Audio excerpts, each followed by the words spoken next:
discussion. Scott, before we start the show, how's everything going with you? Good, man. Just busy, little kids running around, getting ready for Christmas, decorating stuff, preparing for all the family things. Life, brother, life. I know it well. He has 3 under 6 or 3 under 5? 3 under 5. 3 under 5. 3 children under 5. We have at my house 2 under 5, including how old is he? 9-day-old. Yeah. Now it's all kind of a blur. But we're going to have some fun. We will talk closings. We'll answer your questions. We'll talk rates. Anything and everything possible on the Wednesday edition of Real Talk with Keith Smith with Scott Morris in the house today. Judah, you got a 3-shot setup if we need it, right? And the mic ready to rock and roll. I think we're good, man. We can go when you're ready.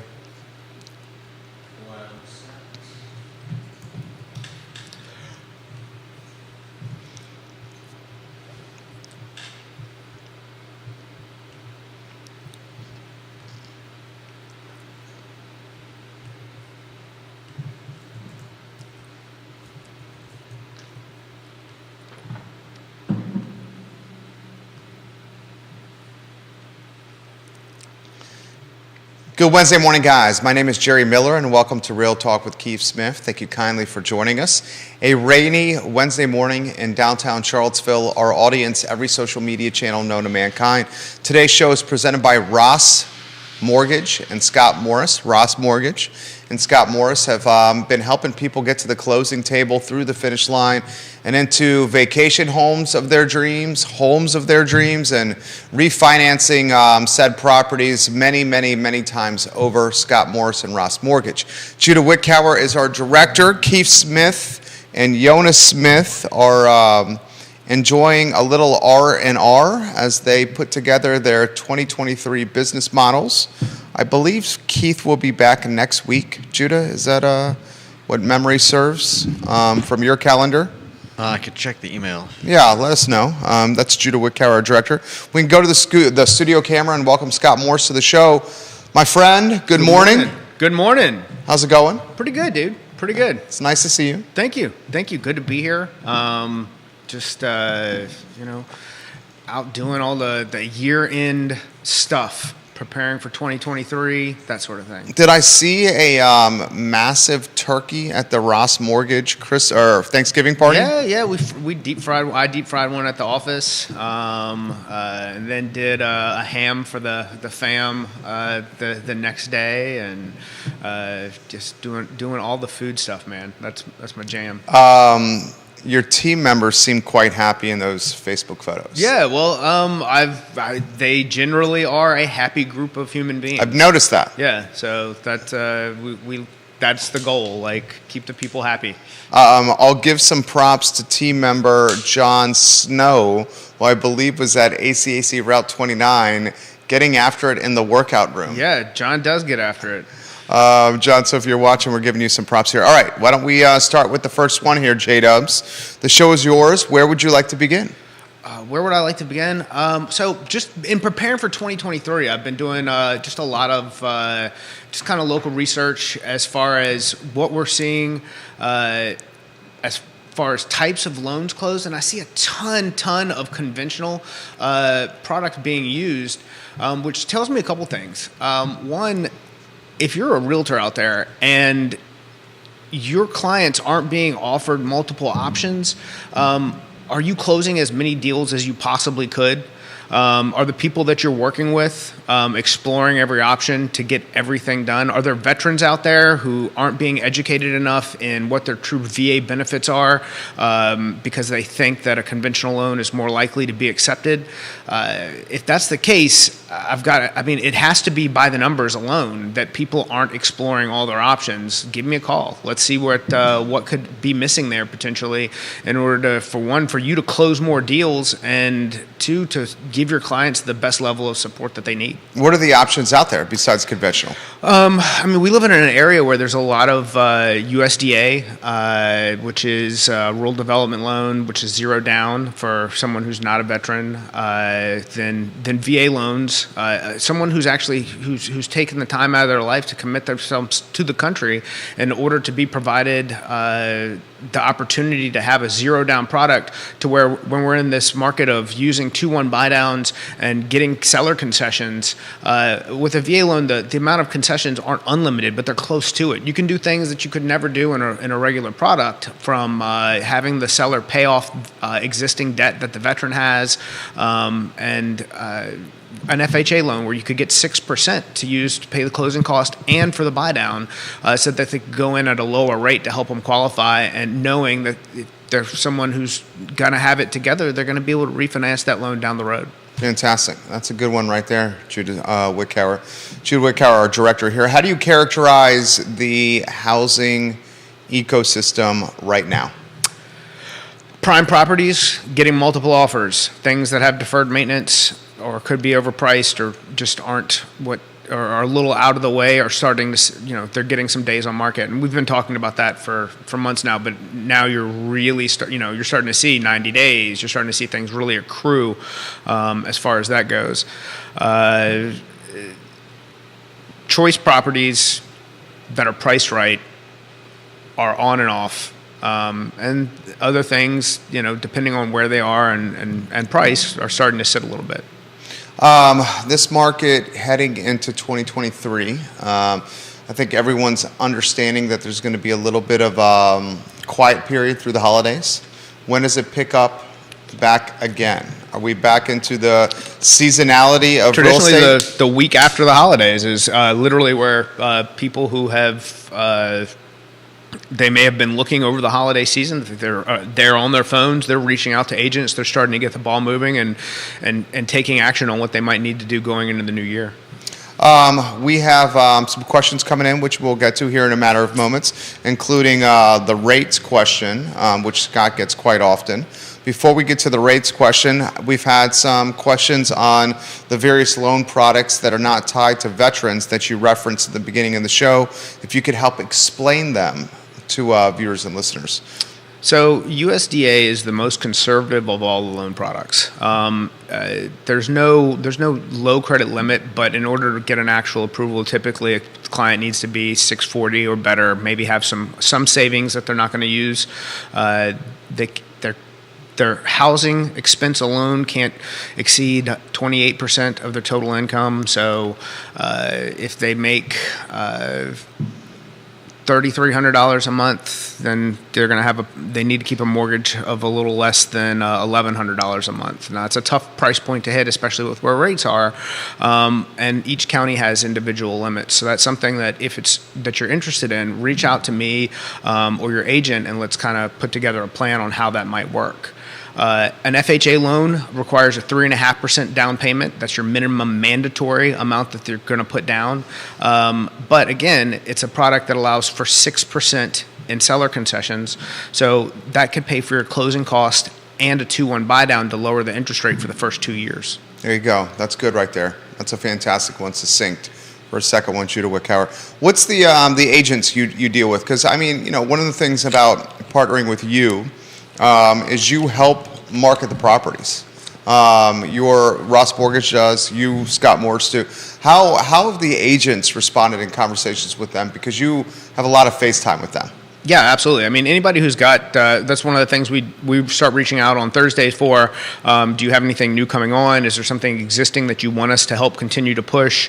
Between 3 private pages, 2 groups, we push out to somewhere between 10 and 20,000 eyeballs that you may not be getting on your own. Something that we diligently work towards is being able to help you market your business and market for your clients. From there, it really just depends on what your needs and wants are. Do you want us to help put together an open house? What is it that you're looking for that you need our help with? We're going to help you get it done. I like it. I like that one as well, Judah Wickower. That's good knowledge. It's all sizzle reels today, baby. You're on point. It's on point. That's good right there. for a third reel, J-Dubs. Do you see the inventory picking up again? We're constantly talking inventory here. Do you see it picking up post-Christmas and New Year's? Yeah, I mean, I see things that's, you're going to people don't want strangers in their house through the holidays. So the houses that are listed are being so with intent. They want them sold. At the same time, there's people who I'm sure are out there who have seen what's happened in the last year, who may still be grappling with some unrealistic expectations, who put something out there that hasn't sold in 3 months. And there's probably a reason for that, be it condition or price, whatever that may be. Location, less probably location than the other two.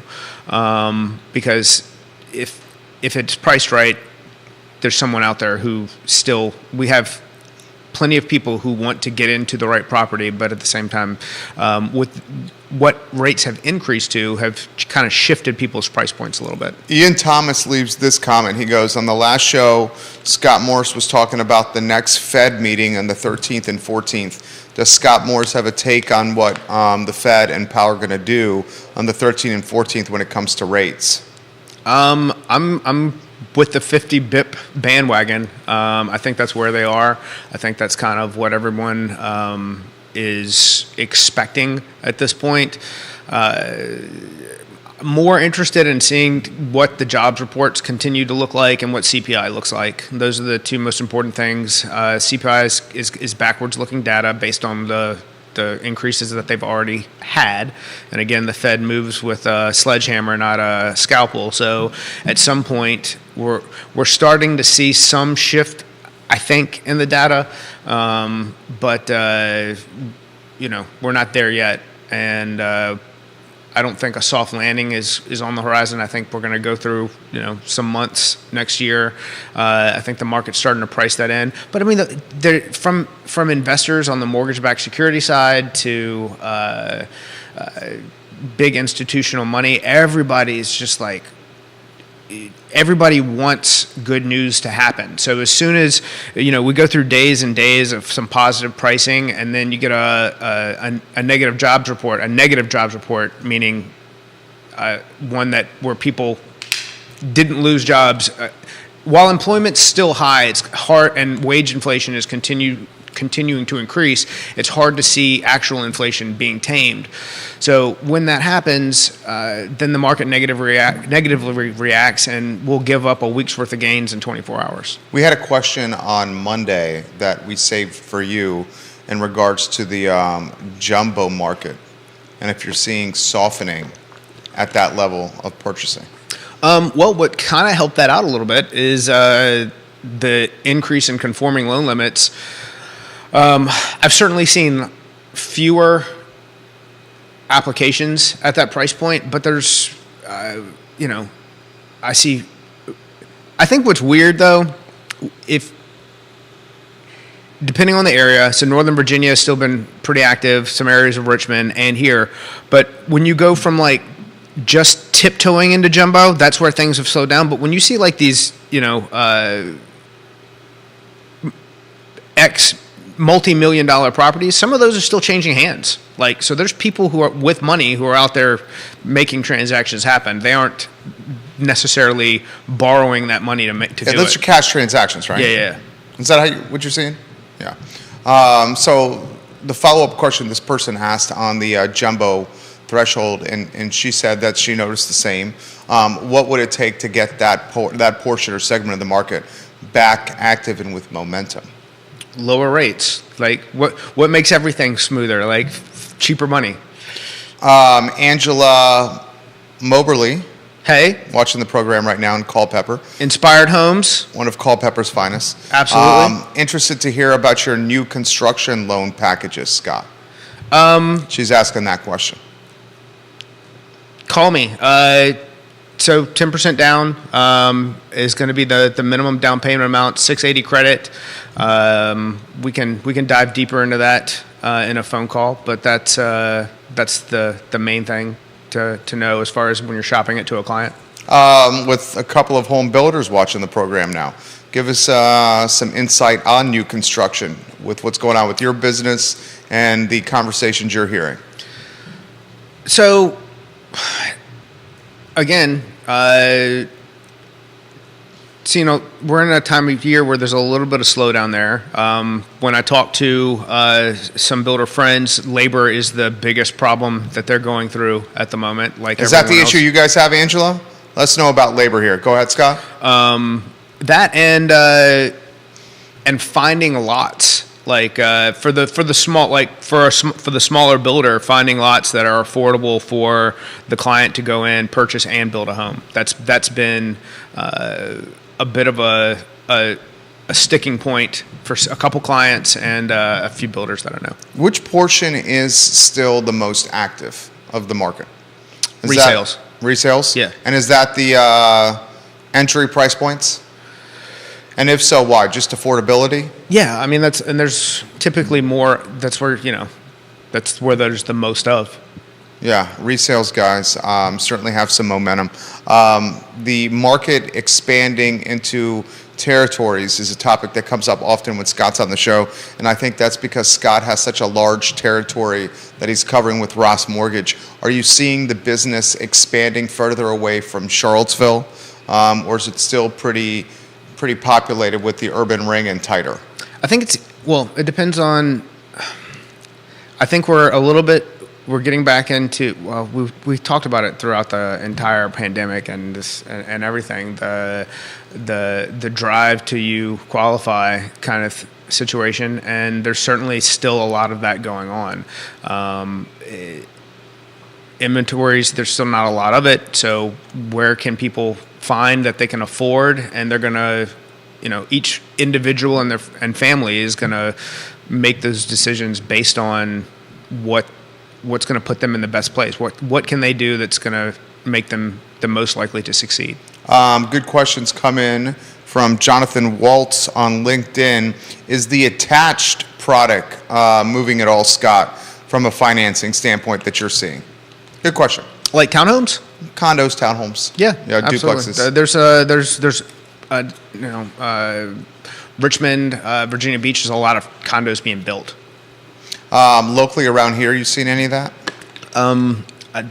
Off the top of my head, I can't think of. I know there's a ton few of and far apartments, between. being built over on the backside of Martha Jefferson, but I can't think of like any big condo projects that I'm sure there may very well be, and I'm just not aware of. I'm seeing quite a few people in the Culpeper Community Spotlight here. How about you shine the spotlight on Culpeper and what you're seeing in that county?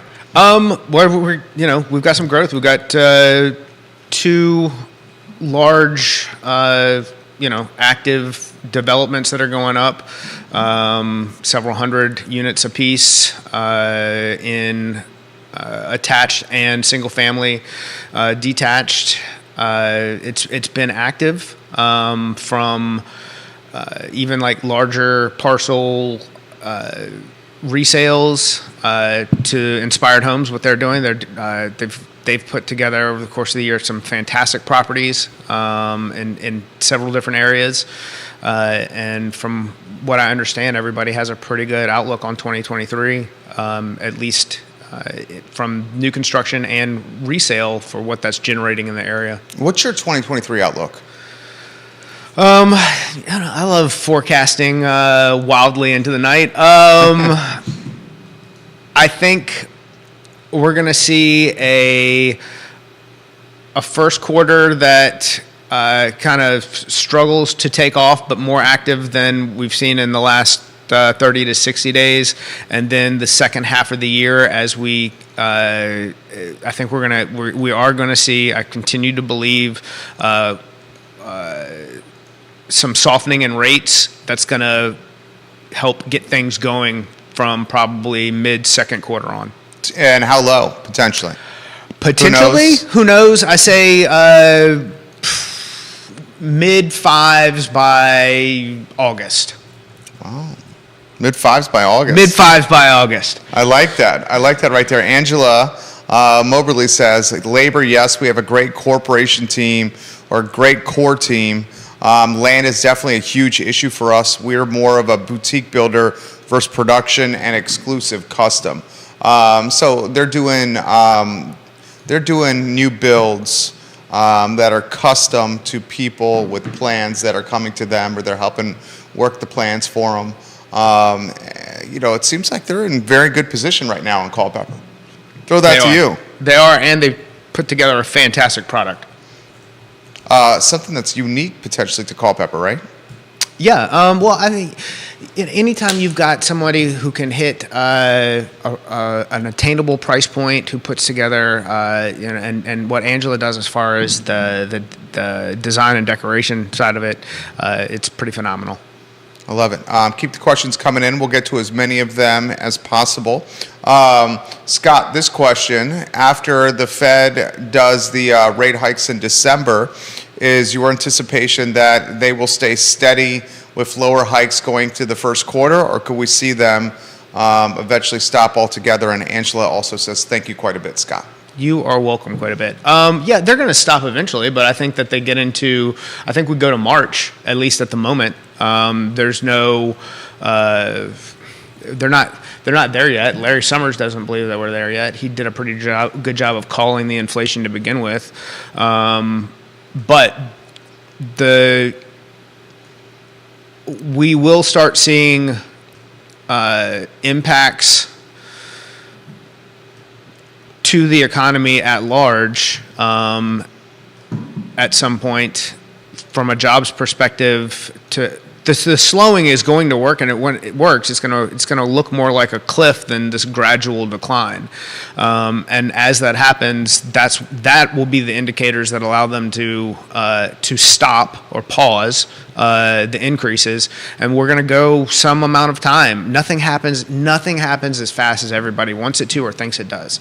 When all the money was printed and everybody was screaming inflation, inflation, inflation, it took almost a year and a half to get here, to nearly 2 years. It showed up, and then, now we're, trying to unwind all that. Does the lower demand that's happening now have as much of an influence or greater of lowering, say, mortgage rates as what Powell and the Fed are doing with trying to tame inflation?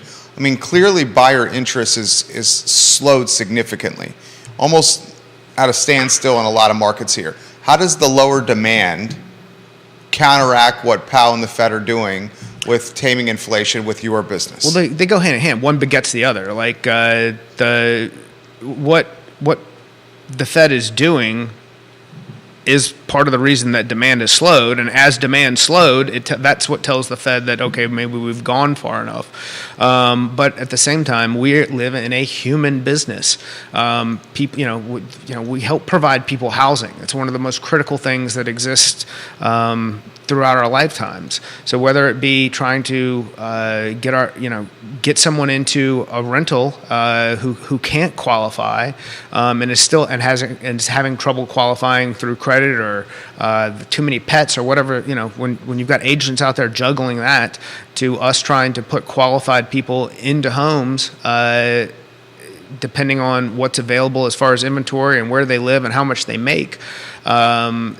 Those people are going to continue to have babies and get divorced and die and do all the things that create real estate transactions, and it's our jobs as professionals to facilitate that. I love it.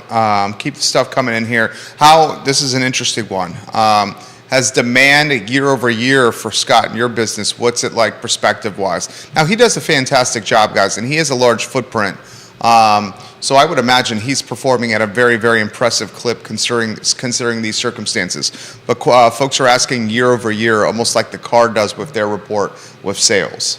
We did, or we're going to finish the year just above where we did last year. Wow. That's impressive. Same with Keith and Yona. Yeah. And that says a lot. And I foresee next year, or at least the first quarter of next year, certainly being slower than last year, but I see the year as a whole, I would be willing to wager that we finish at or above where we did this year. Why do you say that? Just because you got the systems in place to do it? Yeah.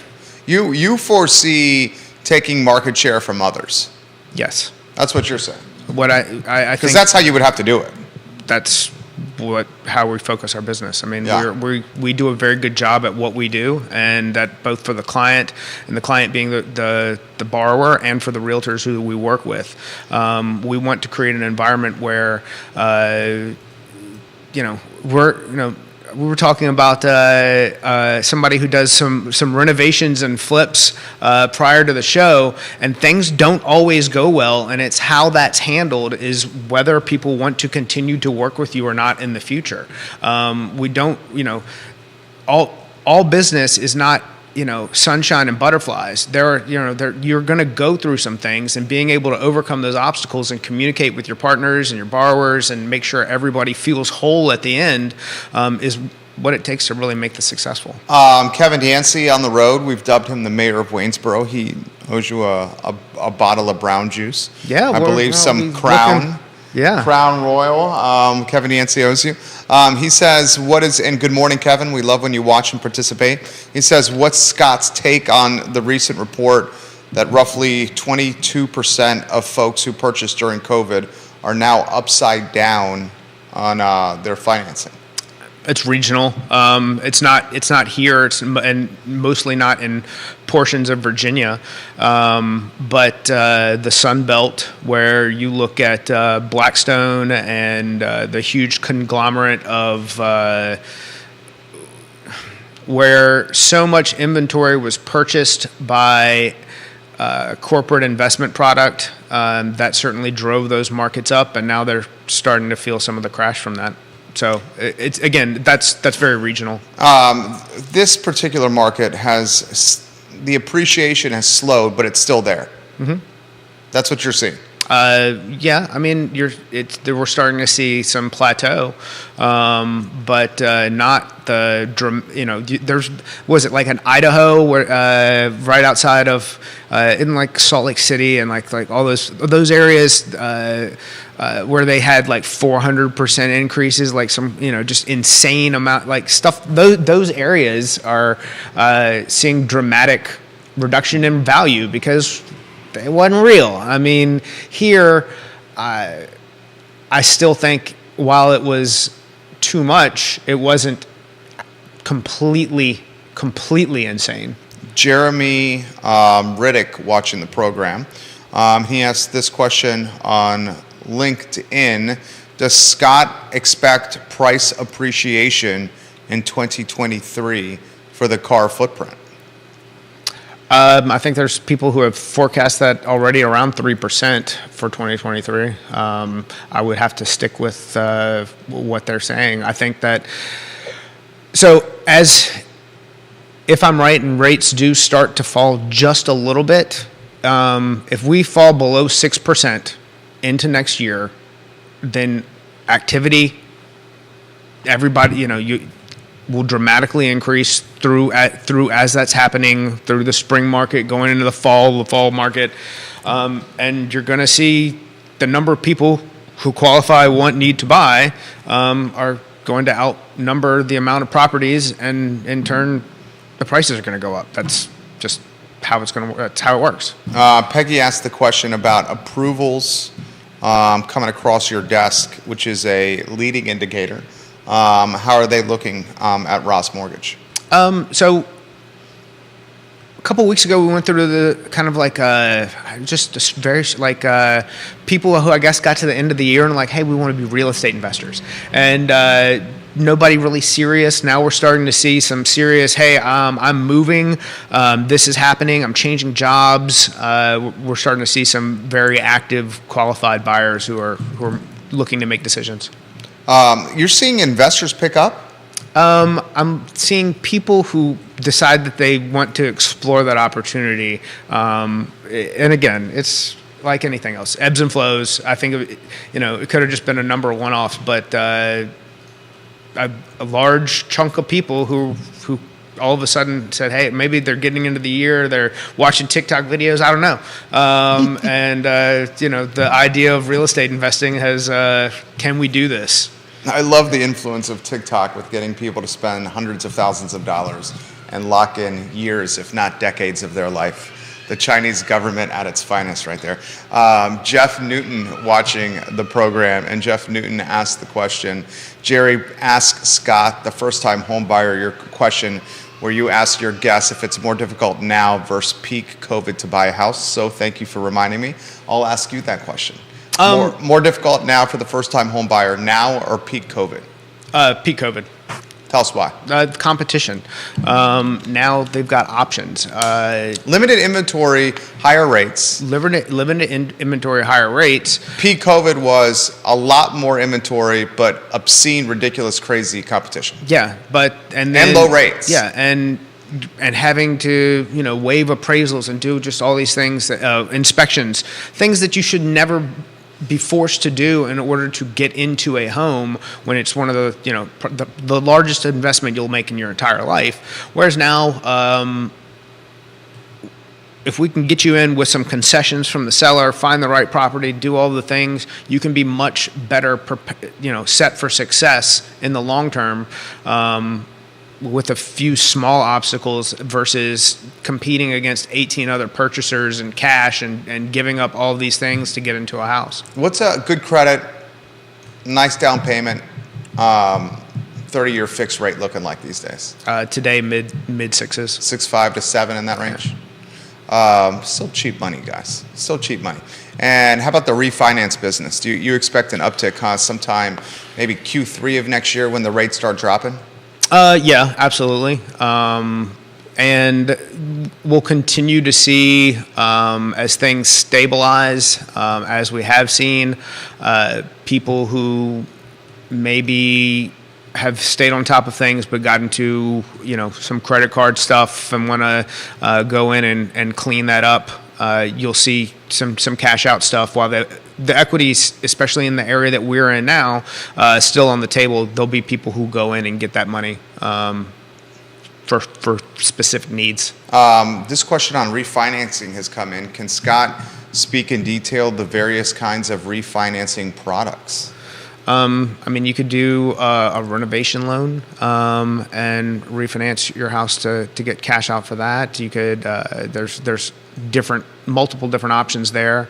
You could do a rate and term, which if you were getting divorced and one person needed to keep the house and one person didn't, that would give you a slightly better rate than, say, paying that other person with a cash out prior to ratifying or finalizing that divorce.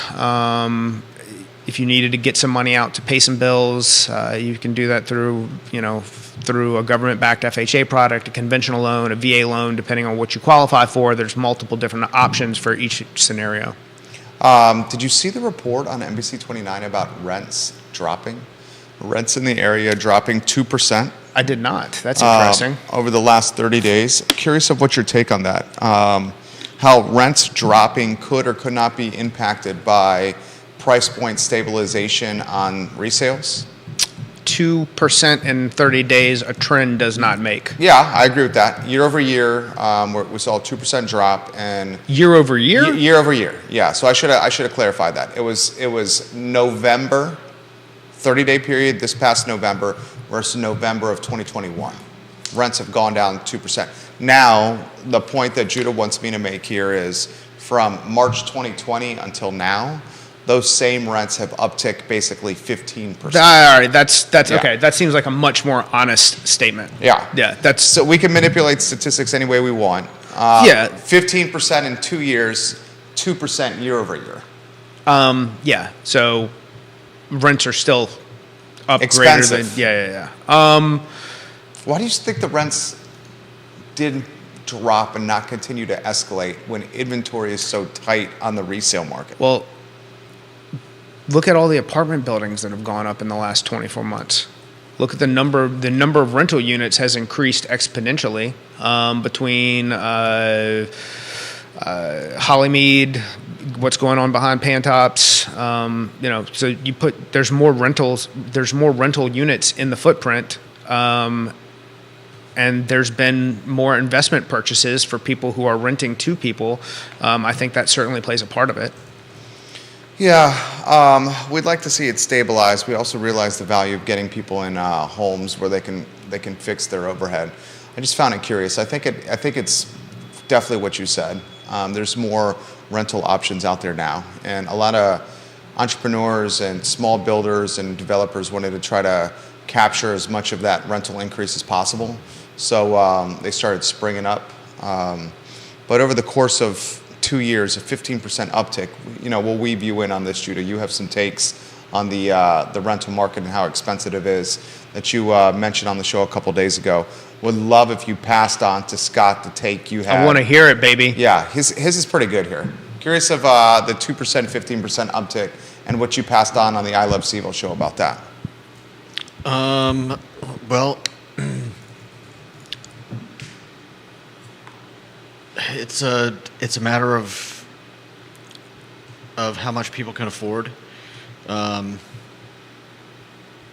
not really sure where you want me to go with this, but rents have been raised quite a lot in the last few years, and a 2% reduction is not really going to bring a whole lot of people in. People are looking for, I see people on Reddit talking about, needing roommates, or whether or not it's better to go over the hill, go over the mountains, and find a cheaper place to live. Yeah. Your take on the other day was a little different. You're talking about how the landlords, as these spaces come up for renewal, whether they're choosing to be aggressive with raising rates. That's kind of where I was going with that. Right. Well, I think somebody had posted in the comments that that doesn't figure into the overall numbers. So I don't know how accurate my take was, but yeah, my thought was that I think part of what I was talking about with you was that there's not just it's not just a set number. If rents have been raised 15% on average, there are some that probably haven't been raised at all.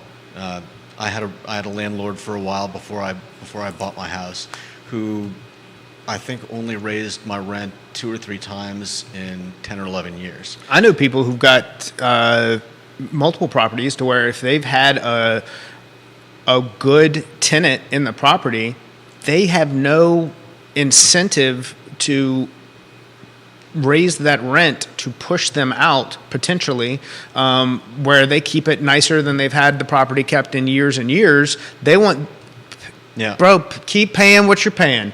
Keep it clean. Keep your little garden out there. You never call me for anything. Mm-hmm. You fix most of the stuff. Whatever's going on, you take ownership of the problem. Now, if you've got somebody who tears your property up and they call because the light bulb goes out and everything is, and you've got rent payment problems. That's where you're going to see rent increase. And please, let's try again and get somebody else in here. Yeah, exactly. This is the take I was hoping for. This is where I wanted to go. Well, I'll get to that, but that's definitely the case. I know my landlord often was, he would say, "Look, I appreciate you getting rent to me on time every month," and when he did raise rent, it was like it'd be like $50 a month, which was definitely nice. But the point with the low rents was that if you have, if you've got 15%, a 15% raise on average, then what is the counter to those low rents? Is it landlords, raising their rent 20%? And if those landlords that do like their tenants and are keeping them in and keeping their rent prices low, is it mostly the new rentals or the rentals that are turning over, looking for new tenants? Are those most of the ones that we're actually seeing on the market? I think I'm curious about that too. When the landlord loses a tenant and they find a new tenant to replace the one they lost, is that new tenant then having the rent pumped 10, 15% over what the old one was? And is that how we're getting to a point of a lack of affordability even more? Because as the viewer who chimed in earlier in the week said, the renewals are not being reported in this rent increase. The ones that are staying in place and having their rent uptick 4% each year, 5% each year, or even as less per their lease, that's not getting reported into this 15% number or the year-over-year decrease. So to Judah's point, for us to get to that number and not include those means it's significant increases are still happening. That's your point, right? Yeah, but I think if you take out the lower numbers, then the higher numbers in the average come down. That was my thought based on yesterday's comment, but I honestly don't know how they get the numbers. So. What do you think about this, Scott? And we'll welcome Crystal Lawhorn to the program, and we'll get to the questions that are coming in on rent. But first, your take on this. I mean, I think what most people face as far as a rental expense and what they have to do in order to qualify for some of these is part of what prevents people from qualifying to purchase to begin with. And I've long said that, like, you know, First month's rent, last month's rent, security deposit. I mean, we're basically getting to the point of a down payment on a house. 100%. That's what you're saying. Yeah, and then they get they're paying close to, if not more, depending on individual situations, a mortgage payment in rent that it's hard for them to ever accrue enough money saved in order to make the down payment. Unless there's plenty of people who go in and they room share, they do different, they put themselves in a position to do that, but it's still it's a more challenging way of living than most people in the United States of America are willing to commit themselves to. And you and I have a back and forth on that about the house hacks. Now, granted, I was at a different time of my life than you are now. About the house what? About the house hacks and the room share and rent one of the rooms out. I mean, one of the ways I was able to do it in the mid-20s, and granted that's a different time than where we're all at now, was taking a 3-bedroom house that I owned and taking 2 of the bedrooms and renting them out. And those 2 of the bedrooms, when you do that for 5 or 7 years, that rent adds up. And then you're able to accumulate the equity and or the cash on hand to keep buying up or investing or getting another house. But to your point, and this is a good conversation for the 3 of us here, to your point, you don't feel necessarily that's, how did you characterize it? That's fair, or that's should be a necessity for people to live in this market? That's how you described it? Yeah, I'd say that's a fair assessment. I mean, that to some extent, I'm not talking about somebody being angry that they're working 30 hours a week and can't afford a 3-bedroom house. I mean, that's obviously absurd. But somebody who's working a full-time job and can barely afford a 1-bedroom you're starting to get at the point where how are, we talk about this. We talk about food and beverage, people working people working all around us. Not everybody is working, The service industry that supports what even service people go out and use and do, that their housing expense or their life expense is so great. But they shouldn't, yes, I agree that the cost of a 1-bedroom in Charlottesville is typically a little outrageous. Yeah, about $1,400 for a 1-bedroom in the Charlottesville urban ring. All right, well, it gets down to this question. Who and then can afford that? Well, I mean, hey. That's $1,400. $1,400 for a 1-bedroom. I mean, That's my insane. response to that is, and this is something that irritates him, viewers and listeners are responding to this, is this now a 2-job, you have to work 2 jobs or 1.5 jobs to stay in the market? I mean, that was quite common for Manhattan, quite common for Northern Virginia. A lot of people turned off by that statement. He's very turned off by that statement. Yeah. Some folks are like, hey, that's what you got to do. But do you? I don't know. A lot of folks are doing that. Yeah, I understand that, but I think so. That's where I think you eventually, at some point, there is a breaking point for the ceilings for these rents, and as more and more units are produced, which I think is part of what you're seeing for the new start 2% decrease, at a certain level, the further people have to move out, let's say they say, okay, well, yeah, sure, that's what I got to do here in Charlottesville, but in Richmond I don't have to do that, and that's, an hour away. So off the car I go, and they move the entire lifestyle out there. The more you see of that, I think there is a tipping point, and I think we're probably pretty close to it. We're very, very close. That's why it comes up often on the show. Jason Howard, we'll get to your comment here about rents and the apartments by Trader Joe's here in a matter of moments. Your take on what he said? Yeah. At what point do you start running off your service industry? And I think we're at that point. Yeah. When restaurants don't open because they don't have enough people, you're at that point. You're there. Waffle House closing because of it. Bodo's on the corners not opening. Multiple restaurants closing because of the labor. Right. So is the argument then that all those people should just get more jobs? Like, are you saying that if everybody in the service industry just got another job, then they could be able to afford to continue living in Charlottesville and we would all be happy? No, I just asked the question, is the market now, if you're working, for example, in the service industry, in the events industry, in the music industry, traditionally not upper paying jobs, is this now a market where you have to have a job and a half to stay in the market and live?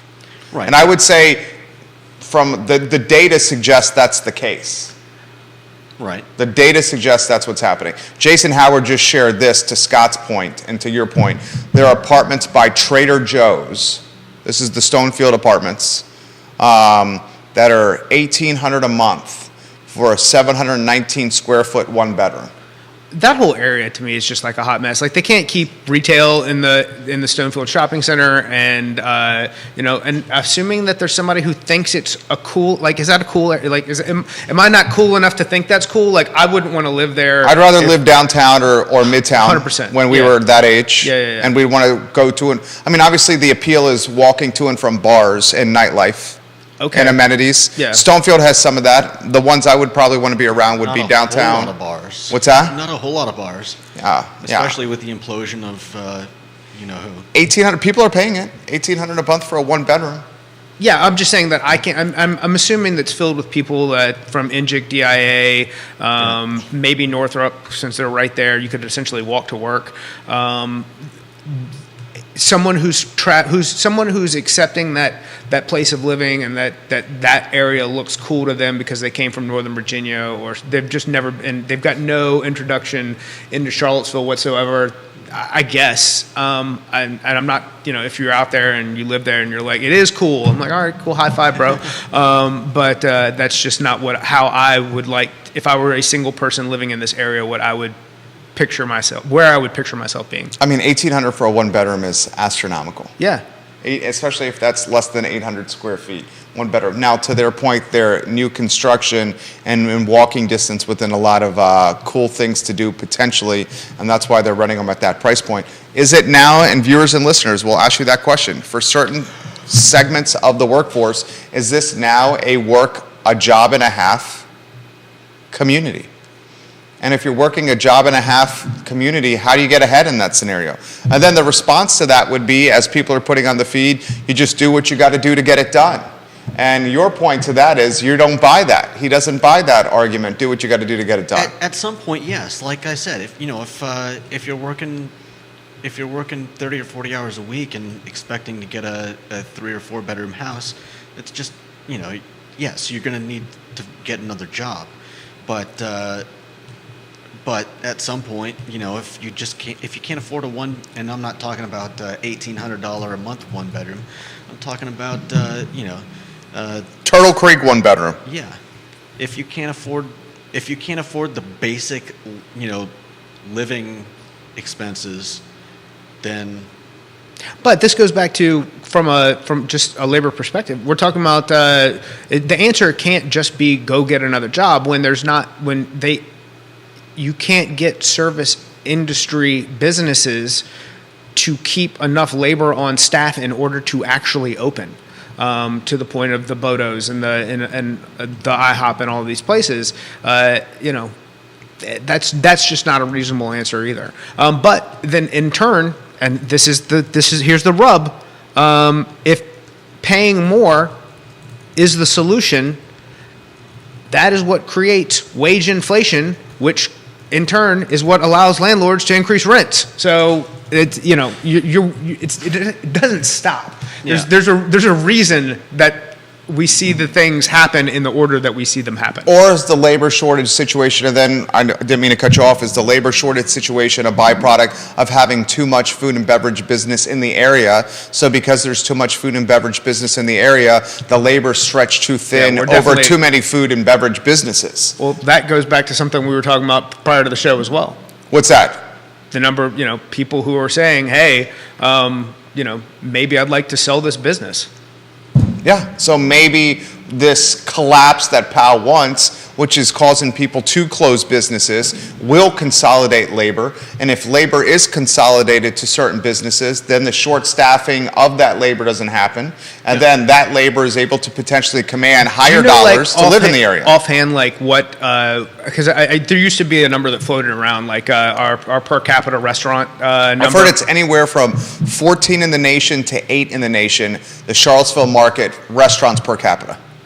And it depends on where you get your statistics and your information. And now with food trucks, that number's probably even bigger. You could probably quantify it safely that Charlottesville market is top conservatively 20 in the country with restaurants per capita. Yep. You did a little research there. What'd you find when you looked it up? I'm looking. Todd Rath, Blue Toad Hard Cider. We've dubbed him the king of cider. He says, Jerry, Scott, and Judah, I'm not sure why this is a question in our community. I look back at what my parents and many others did in their years up until their early 50s. Multiple jobs, multiple businesses. If you choose to live in downtown or high-end Charlottesville, then you may need another job. Look at places like Jackson, Wyoming, and what's going on there and what folks do to live and work.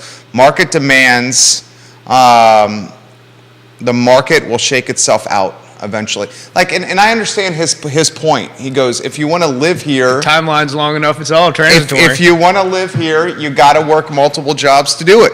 I mean, my wife can tell you when she was living in Manhattan and had a great job in finance, she was working 60, 70 hours a week in Manhattan and had 3 roommates, and one of them was living in a fake wall room of an apartment where they took the living room and they put up a fake wall. They do this often in Manhattan to help share the costs of rent. And that's her making 6 figures. So she would say, you do what you got to do if you want to live in the area. You're just not necessarily buying that, and that's why this is a good discussion and why the viewers and listeners are responding. A lot of people are saying that if you want to live in Charlottesville, you shouldn't have to work a job and a half or 2 jobs to be able to live in here.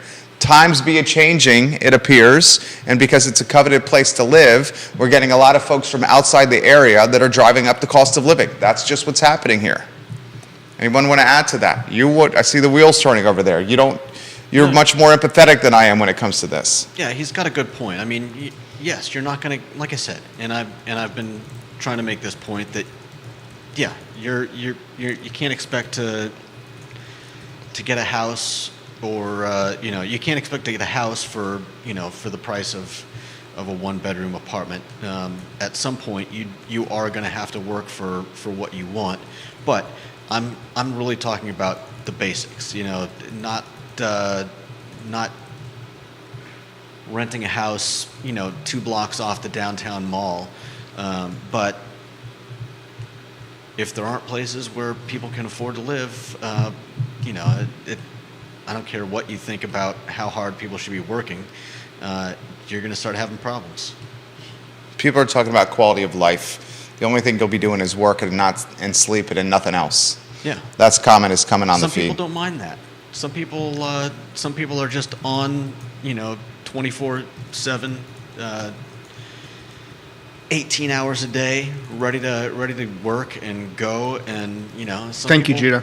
I'm of that mindset. That's a description of me right there. Sounds like that's Scott Morris right there. That's Scotty Moe. I mean, Keith Smith would probably say that's him as well. But I understand that's not everyone.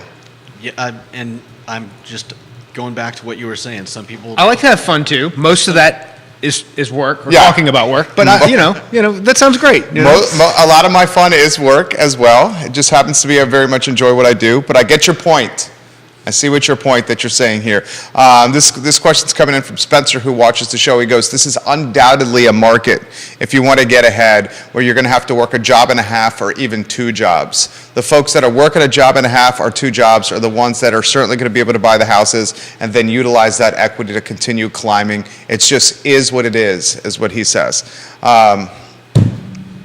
It's a great conversation for a talk show. It's a great conversation for a talk show. Liz Nottingham, welcome to the show. I think it's going to get more expensive and it's not going to get more affordable. Are we in agreement there, or you disagree? I think we're at over time. That's how the world works. But I also believe that we are at a tipping point with what we see as far as probably rents for a little while. We should see some plateau, at least through part of next year on housing, resale increases. The service industry that is in our area, again, if you can't keep bodies in the business to keep the business open, you can't just tell people, you can't just split your existing workforce into, you can't clone them. There's going to be some give and take. There will be some small business loss in the next 12 to 24 months, some reconsolidation, if you would, some market capture, some of that, something's going to go one way, somebody's going to win and somebody's going to lose. That's the world we live in. That's why maybe we're seeing, ladies and gentlemen, the sales of a lot of businesses and the closings of some of the businesses which we've discussed. This question's come on the feed, or this comment from Todd. We need more apartments in neighboring counties, but a lot of counties don't want them. Nelson County, for example, does not want any apartments in its county that would be able to help cater. I was shocked to hear Fluvanna has an apartment building going up. Cater. I mean, here's the challenge. If other counties don't want the apartments, and the apartments in Charlottesville and the rentals in the Charlottesville, Albemarle urban ring are so expensive, but the counties right on the other side of the urban ring don't want this kind of housing, how's the problem solved? That's where I think your attrition goes to. That's where you're saying the Richmond market. Yeah. And then when it goes to the Richmond market, what happens? What happens to this type of work? And then if this type of work disappears because the labor's not there, how do the folks that can't afford to live in this market, where are they going to get this type of service amenities from? Well, Does it just become big box brands? Is that I think maybe that's part of it. I think also you get a concentration of businesses. The businesses that wow their customers the most are going to get the most business, and there's probably some cross. I don't know the word. The businesses that treat their employees the best are going to have the best time retaining employees, and big box the Venn brands diagram of those two are going to be the businesses that really thrive here. I think big box brands you'll see more in the outskirts and surrounding areas than inside Charlottesville. But I think there's winners and losers, and I think we're at a moment in time, and that will change again throughout as things go forward. But we're at a moment where you're going to see some of these. The number of small business service industry places, no matter what it is, some are going to come off the board. There's going to be winners and losers, and as that happens, there'll be places for people to be. Some of them will increase their wages, and some of them will go elsewhere. Or I talked to somebody yesterday who's talking about the number of he owns a bunch of vape stores up and down the East Coast, and some of them do better in other areas than not, and talking about where he wants to place his housing in relation to how successful his vape stores are up and down the East Coast. Well, there's probably something to do with the success of those vape stores with the level of wealth in the community where those stores are located within. Yes. Often how you see like the tobacco outlets or the lottery performing outlets. They're generally performing better and lower income communities. And same thing goes for when you look at if you go to West Virginia, like you don't see the number of restaurants that you do in small towns out here. You see IHOPs and Hardee's, and that's it. That's all you see. Whereas Charlottesville is such a service-based. We've got so many that, and we're starting to see some pullback and some losses and some closures in some of these places, especially the ones that weren't run very well. I think it's just. I think it's just the ebbs and flows of the market, and that's what we're seeing at the moment. Meredith Young, we're going to get to her comment. She's a realtor watching the show. She says, very interesting conversation, guys. I agree that if you have specific financial goals, for example, buying property in Charlottesville, putting your head down and working extra jobs for a season is commendable and not out of the ordinary. So a lot of folks are straight up saying, look, if you want to live in Charlottesville and you're just kind of breaking out and you want to climb the professional ladder, you're going to have to work a job and a half, if not 2 jobs. A lot of people are agreeing to that. This is from Anonymous, the I Love CVille Network's version of Deep Throat. For Scott in Judah, he says, I went to, is it Iso Ramen? That's the place on West Main Street, where Pizza Hut used to be, I believe is where that's located. He said, I went to Iso Ramen and a robot delivered my order to my table. Wow. And he says, the robot does not need an apartment. There is the Pinto Thai in Culpeper has a robot delivery that comes through the kitchen doors and shows up at your table. Todd, I'll get to your comment, and Travis, I'll get to your comments here. Comments are coming in fast and furious. What we're talking about here is resonating with people. Jason, I'll get to your comments here.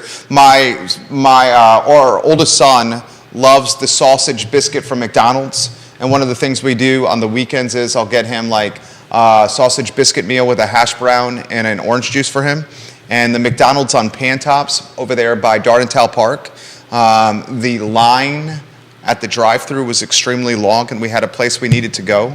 So we went in to do the order. I'm an inside guy. I go inside everywhere. If I went inside and there was literally no one working the register, they said if you want to place an order, you can use this kiosk. Only the kiosk. There was no one at the cash register, and they only had one person running the food from the kitchen to pickup window that they've done away completely from the register worker. So you could order food at this McDonald's through the drive-through only or a robot kiosk on the inside, and that's the only thing you can do. So the big box brands are obviously trying to combat the labor shortage through automation. And what we may end up seeing in this market is the food service industry just get potentially at least a portion of cannibalized from automation. And what a ton of those places want, Chipotle, so many of them want you ordering through the app before they don't, right. Just please put your shit on here and come pick it up and don't talk to us. To the point where you get discounted. Yeah, if you order through the app.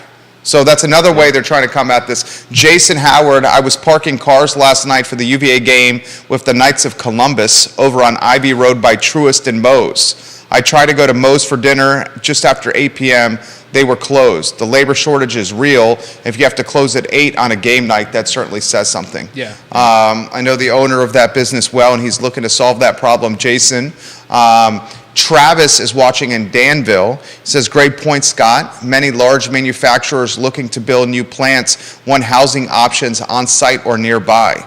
Now, not allowing housing option kills any opportunity for economic development that benefits the entire community. When you look at seasonal vacation areas, they are plagued and with the fact, especially over the years, so much of that housing for workers has been cannibalized by Airbnbs and investment properties that there's no place to support the work staff.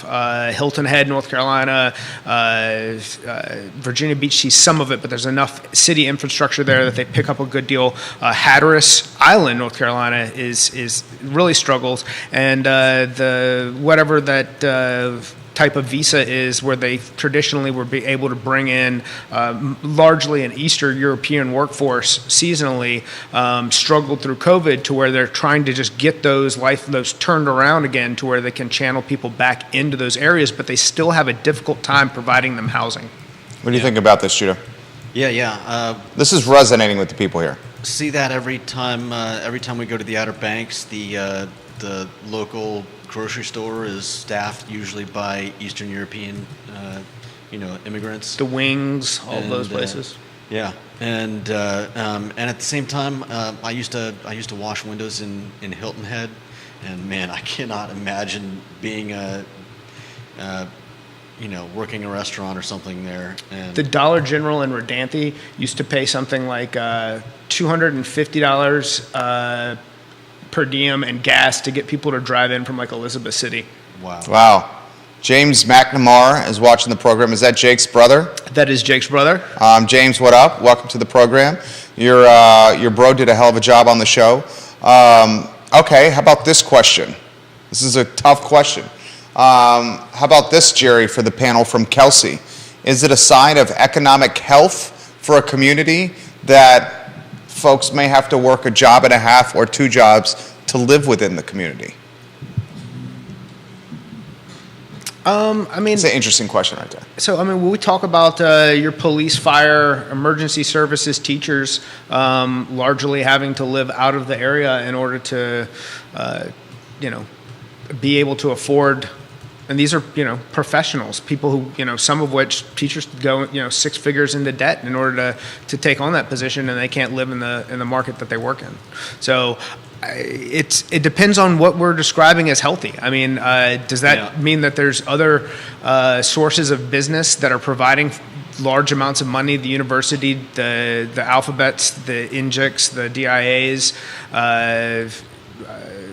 Tech, Yeah. STEM, Yeah. apps. that That's her point. Yeah. So I think it's probably a little bit of both. That's her point there. Yeah, What, it's a good question. I mean, it's she's basically saying we have such high dollar jobs. Is that a positive for the economy and economic development, or is it an indication that middle class and under can't afford to live here, making it not healthy economy? Right. It's definitely understandable when somebody working at McDonald's can't afford a 3-bedroom on a single salary. But what's the lowest level? Like, at what point do you say, okay, we're in trouble? Well, right now we're at teachers, nurses, police Right. officers, and firefighters, which is concerning. Yeah. So if people in those jobs can't afford to live there, maybe it's time to I don't know, figure out what the problem is and fix it. I don't know why this makes me. There's like a meme that floats around, and it's like a picture of the Married with Children house, and it's like a shoe salesman used to be able to afford this. Ed Bundy. Peg Bundy was a stay-at-home mom, wasn't she? That's right. She was a stay-at-home mom. And how about Christina Applegate? Sorry, that was younger Jerry talking right there. All right, Paul McCarter has this comment that's come in. He's a realtor. And Paul says, and Jason, I'll get to yours again. He says, I used to hate self-checkout and kiosks at places, but now I love them. The self-checkouts that have started being popular at gas stations, Sheetz, for example, are really fast. The kiosks at McDonald's and Taco Bell are really easy, and my order hasn't been wrong since using them. It certainly takes out some human error out of the equation. This has come in from King of Rio. I'm not complaining about it. I'm sympathetic that they have to turn away business because it's so hard to staff, and that was in relation to Moe's being closed on game day. And I appreciate that comment, Jason. I know you're not complaining about it. And I know he is also working to fix that staffing issue, as are a lot of people looking to fix the staffing issue. This is coming from Grayson. Maybe the expectation is that the food and beverage business is not only oversaturated, but will be completely revamped in the next 5 or 10 years. I think that's what's going to happen. Yeah, 100%. To some extent, and I appreciate the fact that there are robots bringing you your food, but what happens when you find a fly in your soup? The robot's not going to. Well, we're already establishing the fact that we don't have enough people to support the service industry in Charlottesville as it exists, with businesses not being able to stay open due to that labor shortage. So the replacement of some of those humans with a meal delivery robot isn't out of the question. Right. And then up and down the East Coast, you can't find people to staff in McDonald's. There's signs in the window, or not in the window, but on their letterboard stating, "We'll give you an iPhone and a signing bonus to come work here at $16 an hour." These are no longer jobs that are being staffed by teenagers. There's a number of adults. I'm starting to see more and more of different age groups filling those positions, and at a certain level, the more that you pay, the wage increase, the wage inflation that follows is going to stick to rents. So. Anyways, one begets the other. One of the tough aspects about this for me is the big box brand inherently has a market advantage when it comes to innovation. So, for example, we're seeing another Wawa coming. This Wawa is going to be coming on the corner of Greenbrier and Route 29. So, if viewers and listeners, you've probably noticed this, but Wawas are starting to become everywhere in this area. Your Wawa's coming to 5th Street Extended and the old Hardee's location, Wawa on Pantops, Wawa, a new one coming at Greenbrier. Make a me sandwich. The Wawa's literally coming everywhere. Look at the advantage the Wawa has. The Wawa the MTO, or is that Sheetz? The made-to-order sandwich. Both, I think. Now they both have the kiosk? Yeah. Yeah. Okay, we're not seeing those advantages for the local business that's got like the digital advantages. Sunshine gas station. Yeah, right. We're not seeing it for the mom and pops. Well, I mean, so I think we've seen that in phases as well.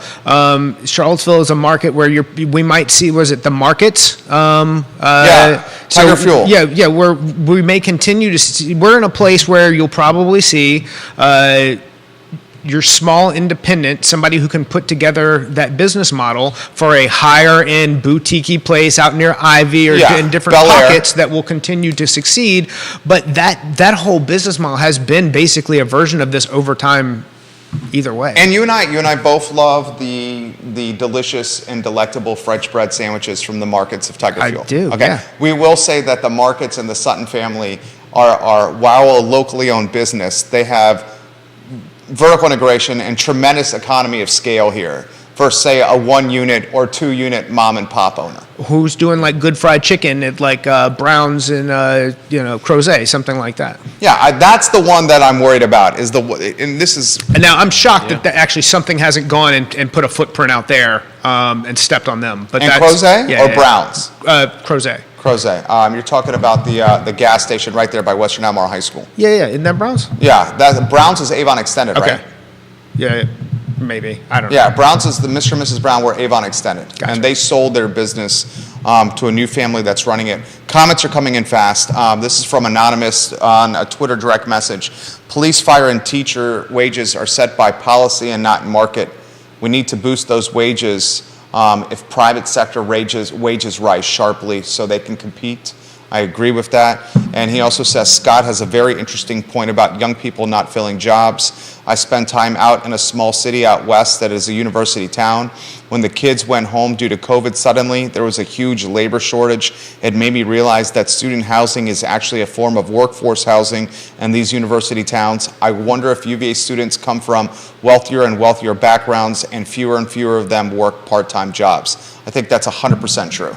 Yeah. The cost of going to college now is so damn expensive that the students that are going to these colleges now are much less middle and lower class students. They're certainly upper class students. And as this student population, take UVA for example, comes from very wealthy families, they don't have to work during college. I personally had to work during college, was a fraternity, Phi Kappa Psi. And while I was working at Ruby Tuesdays in Barracks Road as a bartender and hooking my homies up with some drinks from the bar, one of the things I noticed about them is that they were all coming in the middle of the afternoon, having beers with mommy and daddy's credit card and not needing to work whatsoever. And I can imagine that phenomenon has only gotten greater.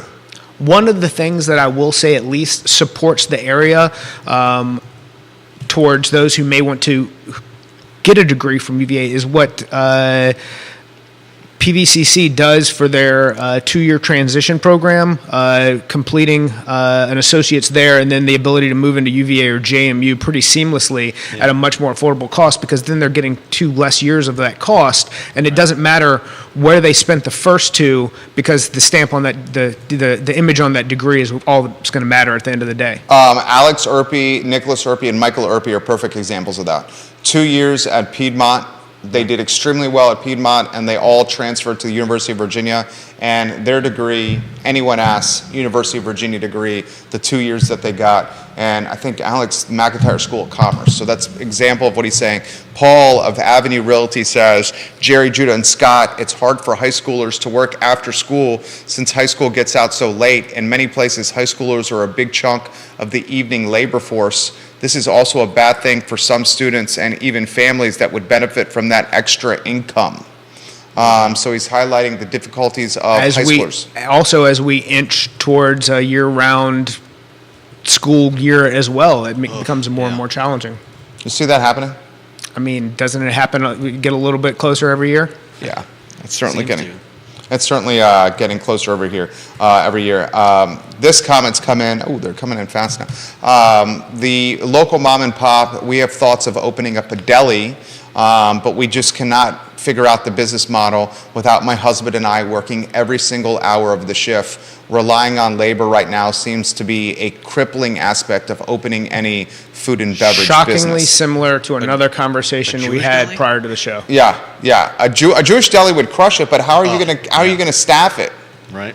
How are you going to staff it? Yeah, that's exactly right. If you want to do a food and beverage business, and it could be you and your wife working pretty much every shift, Eating your own food. then you could probably make some money. But your quality of life may be a little different. And I'll leave it at that. And maybe that's what you have to do. Maybe that's what it is.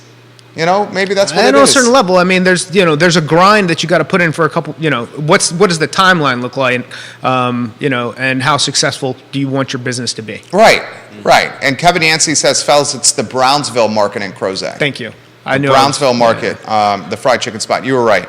The one by Western Albemarle High School. That does have fantastic fried chicken. This is from Danville. A large part of that probably is due to the rate of promotion within the sector.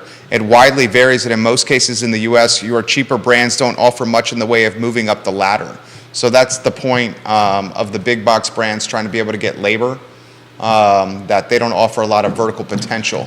That's an issue with a lot of what Amazon has done around cities. I mean, they've shopped around, pretending they're gonna grace some city with their commerce, and they get the cities to fork over like all their secrets, and then they build something in an economic opportunity zone, and basically shave most of the money that they would have been giving the city or the area off of their taxes. And like you said, the jobs that they're offering are not like stepping stones to better jobs. They're just like, Well, Amazon's practice largely jobs. like the new coal industry when it comes to like keeping that money in house. Right. Yeah. Right. You start to wonder if the Amazon distribution centers, while they create jobs in the grand scheme of things, are they actually good for the economy that they're going within? Yeah. And you can make some strong arguments that they are not. They're good for Amazon. They're good for Amazon. Yeah. They're good for Amazon. They're seduced to jurisdictions with tax breaks associated with making the development of those distribution centers way more affordable. And then the jobs that are created are maybe not necessarily delivering the ROI that the jurisdiction thought. And then the tax breaks hurts the revenue that comes from the real estate and the development. That's what you're saying. This was a good topic. And I see that this is something that hits close to home. Anything else either of you want to add on this topic before we let it go? I felt like we covered it pretty well. Yeah. What are you watching between now and the end of the year? My kids get me sick over and over. It's that time of year. Just business planning for 2023. Create intentional actions. Take those actions. Support the people that support you. Again, if you are an individual out there who's wanting to buy and you don't feel like you're being given all your options, call me. If you're a professional, if you're an agent out there who's got clients and you see a ton of conventional pre-approvals, are all the people that you're sending, the places that you're sending them, getting them all the options that they truly deserve? If not, again, call me, shoot me a text. That's what we're here for. We want to put everyone at the best position to succeed. Scott Morris, guys, Ross Mortgage, he crushed it today. Looked at the time for the first time right now in 11:36. He made our job easy. Ross Mortgage and Scott Morris, if you're realtors and you're looking to move property, give him a ring. And if you're looking for a refinance opportunity or thinking about it, give him a ring. And buyers and sellers, this is the guy that can help you get through the closing table and beyond. Scott Morris and Ross Mortgage. I thought you did great today, Judah. Thank you, Judah. I love when the you man chime behind in the on curtain. show. I know. I love when he chimes in. He's got a lot to say. We just get those wheels turning, and the show benefits from what he has to say. I'm Jerry Miller, and the I Love CVille show is up in approximately 50 minutes today on a Wednesday. Take care, everyone. Scott, well done. I talk